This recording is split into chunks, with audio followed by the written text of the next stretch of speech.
I'd like to take this opportunity to invite our dynamic, effervescent, and patriotically charged Consul General, the Honorable Mr. Sahibzada Khan.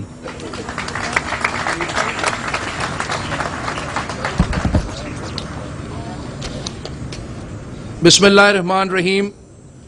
Ladies and gentlemen, on this auspicious day, I had prepared a 45-minute speech, but the Premier is running late, so I've shaved it off to 42. Congratulations all. Let me start formally. Premier Dalton McGuinty, Senator Salma Utalla Jan, my dear friend Member Parliament Shafiq Qadri, Ministers, Excellencies, Members of Parliament, both from Toronto and Ottawa, ladies and gentlemen, Assalamu alaikum, and a very good morning to all of you. Let me also remind you, when Pakistan was created on the 14th of August 1947, it was Ramadan Kareem. So, a very happy Ramadan Kareem to all of you.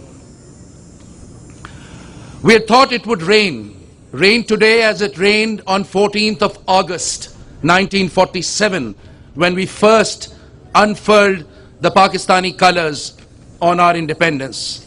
And I was sure, even if it would have rained, this would not have deterred you to come to this occasion. Because as you know, our freedom fighters gave their blood, sweat, and tears to create Pakistan. Premier Dalton McGuinty, I'm delighted. I'm delighted that you are here to celebrate Pakistan and to celebrate the Pakistani Canadian community that lives in this magnificent province.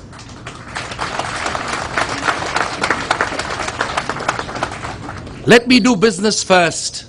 I must thank the Premier today for all the support that the province of Ontario gave during the floods last year. Many countries, including Canada, gave enormous contributions to Pakistan. And last year, if you remember, as we stood here, I acknowledged the personal efforts of my dear friend, Member Parliament Jim Carey Janus, for all the efforts that he did. But there is only one province in the world, that gave a handsome $1 million, and ladies and gentlemen, that is your province of Ontario. I may not be a Canadian, ladies and gentlemen, but I'm certainly an Ontarian. So Mr. McGuinty, in some way or the other, you happen to be my Premier as well.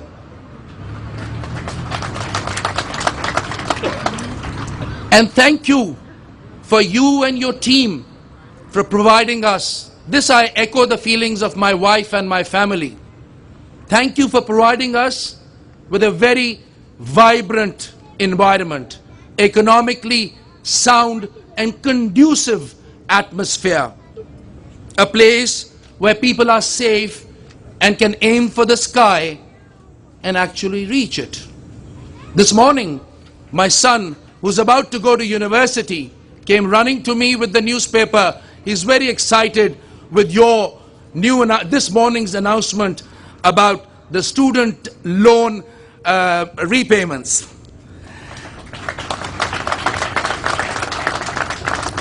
Ladies and gentlemen, for those of you who are not of Pakistani origin, let me do a short introduction of Pakistan. This is a country whose 5-year development plans were replicated by Malaysia and Singapore. But Pakistan till today earns every year for economic stimulus packages.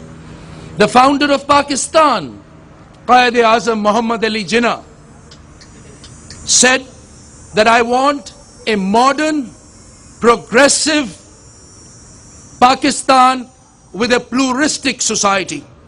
He once said, And let me quote. He said, minorities to whichever community they may belong will be safeguarded. They will be secure in all respects as citizens and as equal citizens of Pakistan without any distinction of class or creed. The religion of Islam, ladies and gentlemen, let me remind you, ordains the Muslims to worship Allah Almighty, but it does not allow Muslims to coerce other religions to convert to the religion of Islam. I quote the translation of the Holy Quran, Sipara 2, Ayat 256, where Allah subhanahu wa ta'ala says, there is no coercion in religion, unquote. Interestingly, in the days of Medina, our holy Prophet sallallahu alaihi wasallam, may peace be upon him, gave a donation to a Jewish family. And interestingly, that donation to that Jewish family continued even after the departure of our holy Prophet from this world. Unfortunately, these acts of violence in Pakistan against the minorities are due to the lack of knowledge of the people about Islam. And when this vacuum is created, then we have illiterate mullahs and clergy who have no exposure of Islamic traditions and teachings. They're trying to hijack our country and our religion. Ladies and gentlemen, with your help, we shall not allow that.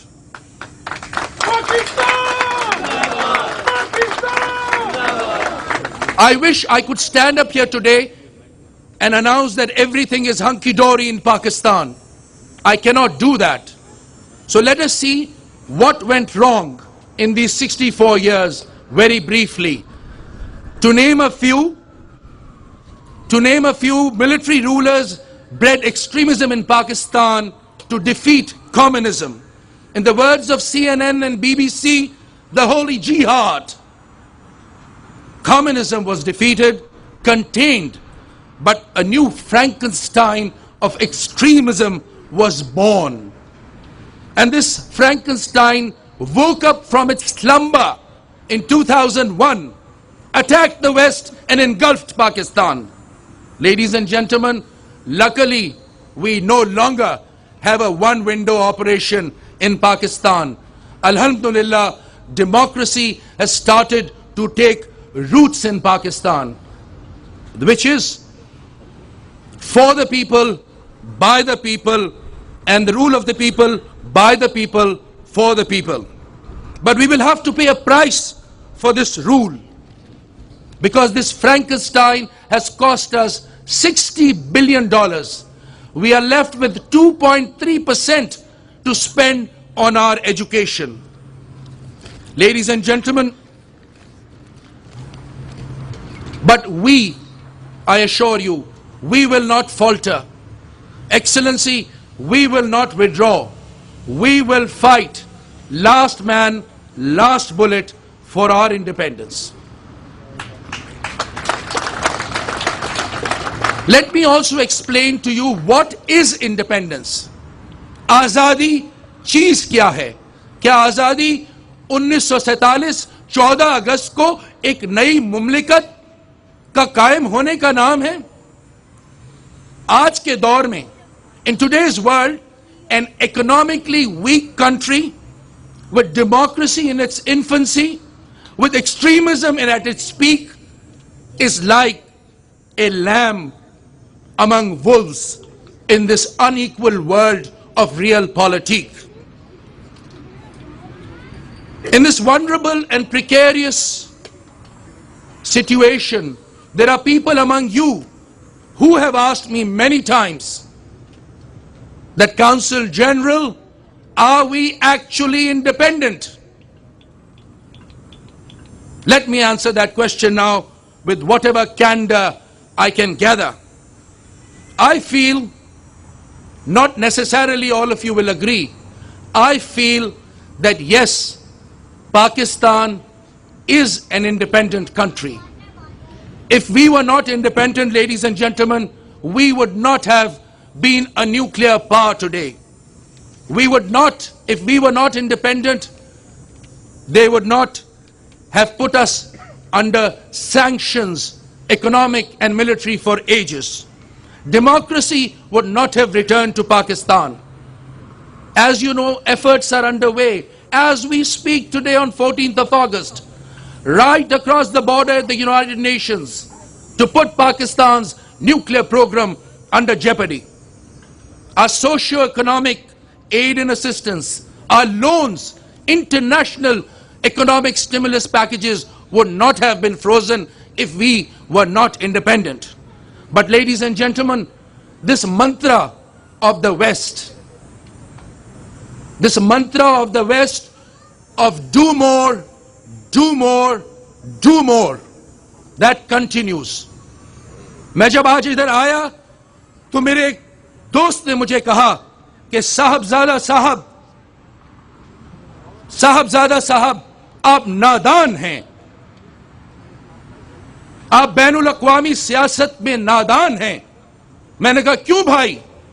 کہتے ہیں بھائی عراق ایک بہانہ تھا، عراق ایک بہانہ تھا، افغانستان ان کا ٹھکانہ ہے اور پاکستان آخر میں ان کا نشانہ ہے. میں نے کہا اگر ہم نے اپنی حفاظت کرنی ہے تو ہم نے خود کفیل بننا ہوگا، اپنے پیروں پہ کھڑا ہونا ہوگا. میں آج آپ کو 6 پالیسی پرسکرپشن آپ کی خدمت میں معزز خواتین و حضرات پیش کرتا ہوں. اس پہ نظر ثانی کیجیے گا، کاؤنسل جنرل کی حیثیت سے نہیں، ایک عام پاکستانی کی حیثیت سے یہ 6 باتیں آپ سے کرنا چاہوں گا. The first and foremost, ladies and gentlemen, we will have to reform our society in Pakistan and change the mindset of the people. Secondly, ہمیں سب سے پہلے اپنا گھر درست کرنا ہوگا. Secondly, we will have to be united as a nation. ملک، قوم اور سلطنت کو ایک ہونا پڑے گا. اس سے پہلے کہ آپ توقع کریں کہ پاکستان میں سب اچھا ہو جائے، آئیے اس مبارک مہینے میں عزم کرتے ہیں کہ ہم اس شہر میں، اس صوبے میں، اس ملک میں اپنے ذاتی اختلافات، چاہے وہ سماجی ہوں، سیاسی ہوں یا ذاتی، ان کو ختم کر ایک مضبوط چٹان کی طرح، اچھے پاکستانی اور اچھے کینیڈین کی طرح یہاں اپنی زندگی بسر کریں. اس کے بعد ہم توقع کریں کہ پاکستان میں تمام قوم، ملک، سلطنت، سیاستدان سب لوگ درست ہو جائیں.